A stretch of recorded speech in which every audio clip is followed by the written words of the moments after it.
hammasi joyiga. Salom alaykum. Yaxshimisan, sog'lom, yaxshiman. Peshkodagi Barakali bozor degan do'kon shermi? Sher akajon. Menga eng qimmat televizorlaring ko'rsatqani. Xo'sh. Ola ketdik. Akajon, sizga qanaqa televizorlar kerak? Internetli, internetsiz, to'kli, to'ksiz. Qanaqasi kerak? To'ksizing qanaqa? Mana akajon, mana shunday qo'lingizga olasiz, bemalol futbol ko'rib yursangiz ham bo'ladi. To'k yo'q paytda ishlaydi. Ha? Bu texnologiya-ku. Xulosani oshxonadan icham berasan. Xo'sh akajon. Tepadagi plisotni ham qo'shib berasan. Xo'sh. Davay.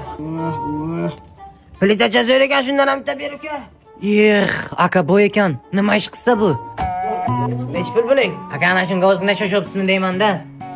10 million aka bu 10 million. 10 million. Ikkita ber shundan. Aka rostdan biznesmenmi deyman-da. Aka, 100 barobar konsertlarimiz bor. Uka, buying barobar pulim bor, beraver. Nech pul bo'la? 50 million. 50. Xohlasangiz 3 oyga muddatli to'lov asosida bir dona pasport evaziga xarid qilishingiz ham mumkin. Ukajonim, biz faqat tikka to'laymiz-ku, tikka. 1 minut. Alo? Bonojon, ana olgan narsalarim 55 million bo'lib, shuni kartamga shunday tashab bering. Bir umr qulingiz bo'lay.